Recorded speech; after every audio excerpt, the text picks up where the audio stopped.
شعر طلب کا عطاشات تیری لفظ المراد۔ کچھ لوگ شعروں کی وجہ سے اچھے لگتے ہیں اور کچھ شعر لوگوں کی وجہ سے توجہ کا مرکز بن جاتے ہیں۔ ہمارا شعر عطاشات کی وجہ سے جانا گیا۔ اس شام ہم عطا بائی کو گھر چھوڑنے جا رہے تھے۔ ہمیں نہیں معلوم تھا کہ برسوں پر محیط یہ ذمہ داری اپنے انجام کو پہنچ رہی ہے اور ہم عطا بائی کو آخری بار گھر چھوڑنے جا رہے ہیں۔ وہ مسلسل اور بے تکان بولے جا رہے تھے، تم لوگ بڑے کمینے ہو، اب مجھ سے ملنے کیوں نہیں آتے؟ تم لوگ بڑے کمینے ہو، اب مجھ سے ملنے کیوں نہیں آتے؟ مجھے وقت کیوں نہیں دیتے؟ لیکن جانو صرف تم نوجوانوں کے ساتھ کھل کر بات ہو سکتی، ورنہ اس دوران میں بہرام گوری اور محسن شکیل ایک خوش کن احساس کے ساتھ ایک دوسرے کی جانب دیکھنے لگے تھے۔ عطا بائی نے محسن کو ریکویسٹ کرنے کے انداز میں کہا، محسن شکیل، ذرا ہندو برادری کے ہاں سے ہو کر جانا ہے۔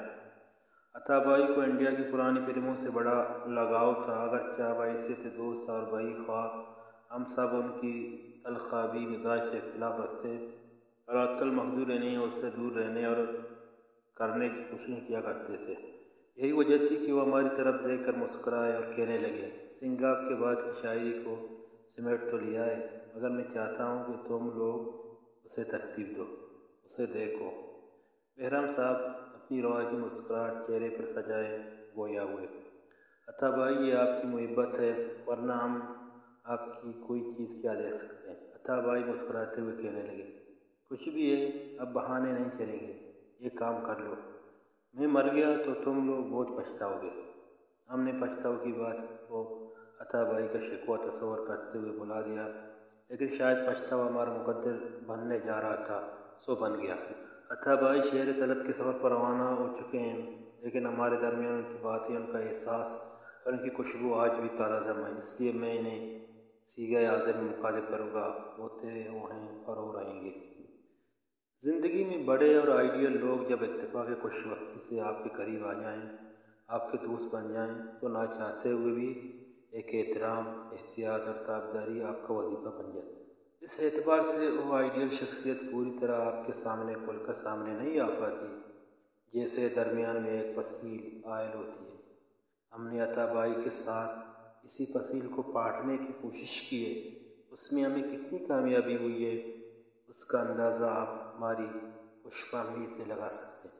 عطا بائی کو میں نے پہلی بار ریڈیو اسٹیشن میں کوئی ریکارڈنگ کرتے ہوئے دیکھا تو وہ 3 پیس سوٹ میں ایک جاذب نظر اور پرکشش شخصیت لیے سامنے آئے تھے۔ درمیانہ قد، سانولا چہرہ، سوچ میں ڈوبی گہری اور سخت ڈورے لیے آنکھیں، بالوں کو غور سے دیکھنے کے بعد لگتا تاکہ انہیں پیچداری سے ہمواری تھا۔ غالباً ایک زمانے کا سفر کرنا پڑا ہوگا، جو اکثر کالے نظر آتے تھے اور کبھی کبھار سفید سے سفید تر، مگر دونوں صورتوں میں کوئی کرب لیے بالوں میں ایک ادا کے ساتھ انگلیوں سے کنگھی کرتے خوبصورت عطاشات کو مرکز نگاہ بناتے تھے۔ عطا بائی نے خارجی اور باطنی دنیا کی خوب سیر کی، کبھی موڈ میں رہتے ہوئے کرامات سے پہلے کی کیفیت سے لطف اندوز ہوتے تھے اور کبھی باہر کی دنیا کی حیرتوں سے بڑے مناظر کو بولا کی وادی میں جانتے اور رنگوں کو کشید کرتے جاتے تھے، تو دوسری طرف خارجی زندگی کی مناقشیں انہیں بڑی حد تک اسپا کرتی، لیکن انہوں نے کبھی ہار نہیں مانی، اپنی سچائی، معصومیت اور سادگی کے ساتھ آگے بڑھتے رہے۔ شاعری اور شہرت نے ایک طرف تو انہیں بڑی حیثیت اور اہمیت کا حامل کر دیا، مگر دوسری طرف ان کی شاعری اور شہرت نے انہیں بڑے نقصانات سے دوچار کیا، اس لیے بقول ان کے وارثاؤں نے بڑے ضرر کا اظہار کیا۔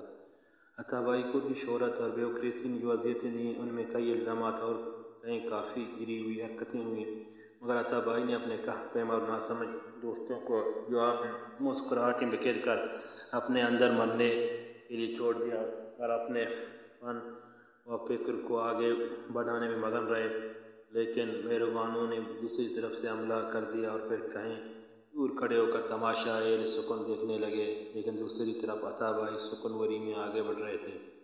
ہم عطا و کشتگان تنگی امکان ہیں، جن کو کار است میں جان کا ہنر بھی بار تھا۔ ہم عطا و کشتگان تنگی امکان ہیں، ان کو کار یافتے میں جہاں کا ہنر بھی وار تھا، عطا سے بات کرو چاندنی سے شبنم سی خنک نظر ہے مگر دل ہلاؤ رکھتا ہے۔ میرا خیال ہے کہ اس ہلاؤ دل رکھنے والے شخص نے ہمارے درمیان ایک پراسراریت کے ساتھ گھومتی زندگی کو اس سے بڑھ کر چاہا، اس کے ظرف سے زیادہ بڑھتا، اسے وادیوں کوہساروں پٹ و جبل دشت و صحرا جھیلوں چشموں سے متعارف کرایا، پابندہ بنایا، ذرے ذرے سے اس کی پہچان کرائی، اور اسی بنا پر انہوں نے کبھی قطرے میں دجلے کو دیکھا اور کبھی دجلے میں قطرے کو نایاب پایا۔ اپنے سرکاری اور غیر سرکاری دوروں کے ذریعے انہوں نے دنیا بھر کی سیر کی، مختلف رنگ و نسل، زبانوں، ثقافتوں اور تہذیب کی بوباس ہم تک پہنچائی۔ عطا بھائی اپنے جمالیاتی ذوق کی تسکین اور شاعرانہ مزاج کی بنا پر سب سے پہلے خوبصورت اور حسین لوگوں کا انتخاب کرتے تھے۔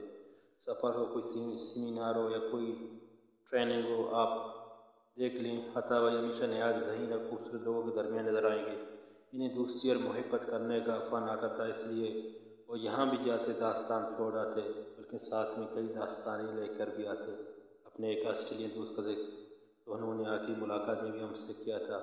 کاش ان کے بہت ہی پیارے اور حسین دوستوں کو عطا بھائی کے اس لمبے سفر پر روانہ ہونے کی اطلاع نہ ہو اور وہ اس خوش فہمی میں مبتلا رہے کہ عطا شاد نے آج بھی انہیں اپنے حسن بیان سے حسین نوجوان اور تازہ دم رکھا ہوگا۔ عطا شاد کی شاعری نے ہمیں ابتدا سے ہی اپنے اثر میں لے رکھا۔ ان کی شاعری سنتے سنتے ہم نے بھی عطا شاد بننے کی کوشش کی مگر بری طرح ناکام رہے، لیکن اس کا ایک فائدہ ضرور ہوا کہ اب عطا بھائی نے ہماری طرف توجہ دی، بالواسطہ یا بلا واسطہ مشورے دیتے رہے، ہمیں مطالعے گوسی کرنے کا مشورہ دیتے، پھر نون میم راشد کی سحرانگی نظموں اور فیض رحمت فراز کی دوستی کا ذکر کرتے کرتے ہمیں کہیں سے کہیں لے جاتے، یوں ہم عطا بھائی کے تجربات اور مشاہدات کو شیئر کرتے۔ عطا بھائی کی بلوچی شاعری میں زبان و بیان کے بڑے تجربے نظر آتے ہیں جس میں وہ پوری ایک نئی فضا کے ساتھ سامنے آئے ہیں، لیکن انہیں شہرت اور ناموری اردو شاعری کے حوالے سے ملی۔ ایک عرصے تک بلوچستان سے علم و ادب اور شہر و سکن کے حوالے سے نمائندگی کے لیے عطا شاد کے علاوہ کسی اور کا نام ذہن میں نہیں آتا تھا۔ وہ کچھ عرصے بعد چند افراد بلوچستان کی نمائندگی کی شرف حاصل کرنے میں کامیاب ہوئے، مگر وہ بھی کتنے۔ عطا بھائی بڑے ذہین، بڑے دل اور اس سے بڑے ظرف والے انسان ہیں۔ وہ کبھی کسی کی مخالفت کرتے نہیں نظر آئے، بلکہ اپنے مخالفین کی ترقی و تبادلے اور فائدوں کے لیے اپنے تعلقات اور شہرت کو جہاں اور جب بھی ضرورت محسوس ہوئی استعمال کیا۔ بلوچی زبان کے چند دانشور تو انہیں بلوچی زبان کا شاعر تسلیم نہیں کرتے تھے، مگر عطا بھائی نے کبھی اس کی پرواہ نہیں کی اور اپنی تخلیقی صلاحیتوں کو بروئے کار لانے میں مگن رہے۔ آج بلوچی زبان کے شعری ادب میں نوجوان بڑی حد تک عطا شاد کے اسلوب اور انداز کو اپنائے ہوئے نظر آتے ہیں۔ ٹیلی ویژن پر عطا شاد شو سے لے کر بلوچی زبان کے ادبی پروگرام سچکان تک عطا شاد نے ڈرامہ نگار، اداکار، کمفیئر اور دانشور کی حیثیت سے ہمیں بہت کچھ دیا۔ انہیں ٹیلی ویژن کی ٹیکنیکس کا بڑی حد تک علم تھا جس کا ذکر ہمارے ساتھ اکثر پیش کرتے تھے۔ سچکان تک آتے آتے صرف ایک فرق پڑ گیا تھا کہ وہ اپنے پروگرام کے اکثر چیک گھر تک کم لے جاتے تھے۔ ہمیں تو اکثر یہ خیال آتا تھا کہ کوئٹہ شہر میں الخاک کے کاروبار کا بڑا حصہ عطا بھائی کی وجہ سے چل رہا ہوگا۔ آخری چند پروگراموں میں تو منع کرنے کے باوجود وہ موڈ میں ریکارڈنگ کرانے آتے تھے۔ عطا بھائی کے موڈ میں رہنے کے حوالے سے دوستوں کی آرامی تضاد ہے۔ میں سمجھتا ہوں عطا شاد لذت عیش خوشی اور بیخودی کے لیے تحقیقات کی جانب نہیں لپکتے تھے، بلکہ کائنات، اس کے اسرار اور انسان کو سوچنے اور سمجھنے کے لیے اس کیفیت میں رہتے تھے، اپنے باطنی تجربات کو بڑھانے اور نئی دنیاؤں کی تصویر کے لیے اس میں محصور رہتے۔ انہوں نے اس کیفیت اس اثاث سے اپنے قارئین کے لیے جو جواہر فارے اشعار کی صورت میں تخلیق کی اہمیت ان کی ہے، اور اسی سے عطا شناسی کے دور کا پہلا در کھلتا ہے جہاں محبتوں کا فن جاننے والا عطا شاد اپنے بازو پھیلائے ہم سب کی بصیرتوں کا منتظر ہے۔